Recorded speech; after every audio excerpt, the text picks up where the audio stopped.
Another big game-changing understanding that has developed in the past, again, 10 to 15 years, is the idea of low doses. And I'm guessing that a lot of people here, how many people have heard about low-dose effects? Yep, not as many as the endocrine disruptors, but it's related to it. So one of the things that has become increasingly part of all of this environmental health science research is looking at what happens at very, very low levels of exposure. And scientists are now repeatedly seeing effects not just at the parts per billion level, but at the parts per trillion level. And that's just incredibly small. And the sort of traditional assumption in toxicology, the science of understanding toxic and poisonous things, was that the more of a hazardous substance someone was exposed to, the greater the effect would be. So little bit of exposure, maybe not so bad, but as you increased it, the effects would get worse and worse. What's happened as scientists have started to understand these chemicals that can affect hormones particularly, is that they may produce their greatest adverse effect, or the potential for the greatest later adverse effect, with a very tiny, tiny exposure at a particularly sensitive stage of development. And for a lot of these substances, it turns out that if you are exposed to a lot of the same thing, either nothing may happen or a very different result may be produced. So if you read studies, you may read about nonlinear, non-monotonic dose responses, and it all sounds very complicated, and it actually is. But the idea to keep in mind is that with these kind of chemicals that can interfere with hormone responses, a very small amount can produce a profound effect, and the level of exposure is does not necessarily directly connected to the enormity of the result. And this presents a huge challenge for toxicology, and it presents a huge challenge for policy, because historically, how chemicals regulations, chemicals regulatory policy has worked has been to figure out some level that was safe. You know, how much of this thing can I be exposed to before it's going to make me sick? And increasingly, we're discovering that smaller and smaller amounts may actually be really toxic. I'm sure a lot of you have been reading about the history of what we've learned about exposure to lead, which is actually a really simple compound. It's a simple substance, nowhere near as complex as any of these synthesized molecules, but the general acceptance now is that no level of lead exposure is safe. And so this idea that you can't set a limit that is safe completely upends how we've gone about regulating chemicals and saying what is safe. So we have to have a really different approach to figuring out how we keep these things out of our lives. Because, again, you can't put a scrubber on a couch cushion that's loaded up with chlorinated or brominated flame retardants that people have found upset thyroid hormone function and are implicated in certain kinds of cancer. You just can't do it. You have to design a different kind of couch cushion. And if it turns out you need to have some kind of chemical that's going to make something flexible or waterproof, and I live in Oregon now. I'm originally from New York, but I live in Portland, Oregon, and it rains all the time, and I know my life would be a lot less happy if I didn't have a water-repellent rain jacket. But right now, it's really, really hard to figure out how to make a water-repellent molecule that is also going to be safe for the environment. But that's what the challenge is. How do we design new molecules and new products that are going to be safe for human health and the environment throughout their entire life cycle? And that's what the challenge of green chemistry is. And there are two leading green chemists, John Warner and Amy Cannon, who they actually have an educational organization that's called Beyond Benign. And I think that's a really wonderful phrase. The sort of goal is to design new materials and new products that are beyond benign. And one of the other things that I wanted to make sure I got to after I've described all of these problems, is the what to do part of it, because this stuff can be really, really overwhelming, and I want to make sure we have time for questions, and I'm looking forward to seeing the very helpful young gentlemen who are the timekeepers, so I know that I've got enough time to leave for questions. So don't be shy to run up and tell me how much time I have left. So we're surrounded by all of these chemicals, and the real question is, what do we do? How do we protect ourselves and our households and our families? What was that? That was a little odd. Yeah, sorry about that. That was a little disturbing. Anyway, while we're waiting for scientists to design safer new materials, and they are working on this, what started to happen is that people like you are going out there and doing the kind of reading that Stephen Shore did, and they're reading the scientific studies, and they're expressing their concern. And they're expressing this concern to companies that make products, companies that sell products, and they're also talking to their local elected officials. And regulations are slow and hard to change, they're imperfect, but they are starting to change, particularly at the state level. And there are lots of states, California, New York, Maine, Massachusetts, Minnesota, Washington, number of others that are really starting to try and dig in and figure out how, particularly for children's products, but also for a wider array of products, how can we start to, one, make sure that what is on our store shelves is actually safe, and that we're doing this in a way that will make sure that if we take one hazardous material out of a product, it's not replaced by another one, which has happened time and time again, and there are lots and lots of examples, from flame retardants to pesticides and lots of things in between. And how do we go about doing this a little bit more efficiently and effectively than we have before, not just regulating things one at a time? And so that's starting to happen. At the same time, the market, however imperfect, is starting to move well ahead of regulations. A number of enormous retailers have enormous faults, but I'll mention it because it's significant that it's even happened at all. Just a couple of months ago, Walmart and Target announced big new policies. They're not perfect, they're not complete, they're not 100% transparent, a lot of questions out there, but they've made commitments to big policies and are going to be working to get a whole bunch of well-known hazardous chemicals out of the products they sell. And I think it's a good sign if that part of mainstream commerce is sitting up and paying attention. So I think one of the most important things that you can do is read a lot, learn a lot. Two really good sources that I use all the time for health news, so that you don't have to look at 6 million articles every single day.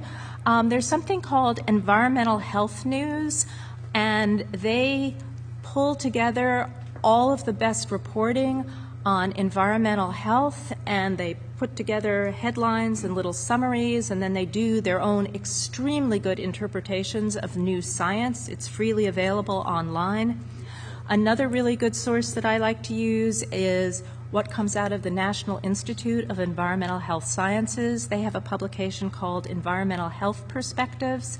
Again, it's free, available online. You could easily be overwhelmed because it's so comprehensive, but it's a great source of this information. So I would say read, learn things.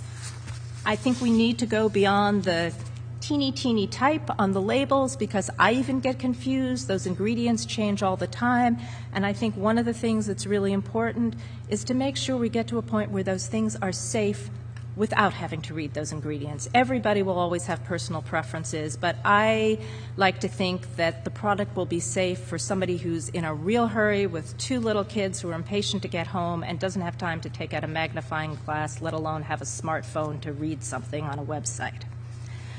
So read, ask questions, don't be shy. I'm guessing this audience is not shy about asking questions. Even if the questions seem really annoying and unpopular, ask what's in those products that are coming into your workplace. Obviously, you're asking questions about what you're bringing home, but somebody's working on your house, you're putting in a new bathroom floor. Stop and ask, do you know what's in that thing? Read and find out as best you can what it is and see if there might be something safer. I just did that at my house. And, you'll learn a lot, and it really will make a difference. I mean, I'm not a doctor. I can't tell you what will make you healthy or not, but it's really worth reading these questions, reading this information and asking these questions. And increasingly, there are organizations like the Healthy Building Network, the American Sustainable Business Coalition, lots and lots of NGOs out there that they're largely people who've been asking these questions. Some are professionals, some are not, but they've all come together, and this is helping push these changes. So I'm just going to wind up really quickly with just a few sentences from the end of my book, Chasing Molecules, and then I hope we've got a couple moments for questions. In economically difficult times, when thousands of jobs are being lost and covering basic living costs is difficult for many people, thinking about safer, greener materials, products that often carry a higher price tag, can seem like a luxury. It's hard to think about parts per billion or million of a tasteless, odorless, invisible substance that may or may not be interacting with your equally invisible genes and hormones when you're worried about paying the rent and feeding your children. But we can't afford not to make these changes. The consequences are too great. We need to find ways to make such products the norm rather than the exception. So thank you, and I hope we've got a couple minutes for questions. Hello, Elizabeth. I'm Max Tuck from the UK. If there were one chemical, I'm sure you get asked this all the time, if there were one chemical that you would say should be avoided above all others, what would it be? I have been asked that question, and I'm not dodging the answer, but I think about it in a different way. I think about it as what kind of chemical or where those chemicals are, and I would avoid some of the chemicals that I've just been talking about as they come into contact with food. Anything that's going to end up in your food, or anything that young children are going to be interacting with. If you have small children at home and they're going to be crawling around the floor and there's nothing you can, that's the way it should be. I'd avoid things that come into contact with food, plastics coming into contact with food. Don't put any plastics in hot anything. Don't put them in the microwave. Don't heat them up. One scientist I talked to spoke of the microwave as a molecule activator. So I think food contact, skin contact, children are the places where I'd look rather than the discrete lists of chemicals and work at it that way. In order to prevent this or get rid of this, I wrote a book on juice fasting, and there's been studies that, 7-day juice fast is good house cleaning. 14 to 21-day juice fast is going to go deeper, pull the adipose tissues out, which have those, put them into the bloodstream, and they get flushed out. And this has been found a lot in natural hygiene movement, where they did a lot of fasting. I know Brian Clements does fasting at his institute. Do you have any comment on juice or water fasting as a means of getting rid of this stuff? Yeah, I have to say I don't know anything about that end of the spectrum. What I do know is that there are an awful lot of studies that show if we take these chemicals out of the environment, there have been both controlled and natural system experiments where, say, the brominated flame retardants were taken out of use in Sweden. The levels in breast milk have plummeted. And the main thing is make sure you start taking the contaminants out of the system while the system is still healthy and can recover, because that was sort of the other big point of those studies. If the system was still fully functioning, otherwise it was resilient and came back. But as to fasting and personal cleansing, I know nothing about it, I'm afraid. So I have a question about the, we can do what we can to take the chemicals out of the products that we buy. We can buy organic foods and do all of, protect ourselves in that way. But if we're rinsing any of those products in water, food, for example, then aren't we just getting all of those chemicals we're trying hard to avoid? Because the standards of the water is so Yeah, this stuff. not controlled. Yeah, this can be really, really overwhelming. And I've asked this question of a lot of the scientists that I've talked to. You know, what do you tell your patients, to those of them that are also medical professionals? And by and large, the answer that I have gotten repeatedly is you do first what's going to make the biggest difference. Sort of like the first person question. Things that are going to come into contact with food, if you're feeding children, find out if you can get information about your water system. I get these things, they're very, very confusing. So at a certain point, you sort of have to make, some kind of priority of choices, because otherwise it's just completely overwhelming. But personal care products, food contact products, that's where I'd start. And, do research your water system. And I'm not an expert in water filters. Water quality changes continually. But that issue of the contaminants that are not addressed by traditional wastewater treatment is a really big issue. And increasingly, utilities and state environmental agencies are trying to address it. So sort of get engaged with that process. But I don't know the absolute answer, I'm afraid. Hello. I have a question concerning the names of any congressmen, senators, or congressmen that you know of that can be counted on to take these issues seriously. And also, as a corollary, do you know anyone, or is there anyone that's standing up in the Consumer Protection Agency that Elizabeth Warren created that also is some people that we can be looking toward to be on our side? Yeah. When it comes to consumer protection, the agency that Elizabeth Warren helped start is for finances. The agency that works on consumer products is the Consumer Product Safety Commission, and they do safety as well as some of the chemical effects. There's something called the Chemical Safety Improvement Act, which has kind of got a very specific suite of things it looks at. But that's the agency that works on that. Also, the Food and Drug Administration and EPA have bits and pieces of that. When it comes to the federal elected officials, congressmen and senators in the Senate, look to the list of, I hate to be partisan, but right now that's kind of where we're at. The Democrats on the Environment and Public Works Commission include some really good champions of these environmental health issues.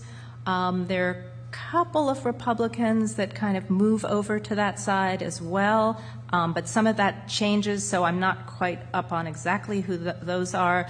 But the Environment and Public Works Commission is where you're going to find a lot of those champions. There's also some slightly more obscure committees that work on health and in education and labor, but it's called EPW for short. And I can talk to you later about the House. It's a little more complicated, but the Senate is where some really big champions are. And also, don't overlook the local level, because that's where all the action is right now. Because of the nature of Congress, it's just like total gridlock. But look to see what's happening locally. And one last question, and then we're done. Can you identify any general tests that one can take or an individual could take to, I guess, identify exposure to toxins? Because a lot of people will say, well, hey, I have mercury toxin exposure, I have this illness or that illness, and it's caused by a particular toxin, but there's really no clear-cut way to say, hey, I'm being affected by some contaminant. I'm going to defer to the health professionals who may be here, because that's not an area of my expertise. But I do know that that's something that's increasingly being researched to figure out how you can do more general tests. You can have blood or other body fluid tested for chemicals, but as to linking it to a specific disease, it's very tricky, and I'm happy to talk more about what I've learned afterwards. But I think we're out of time, so thank you all very much for being here and listening.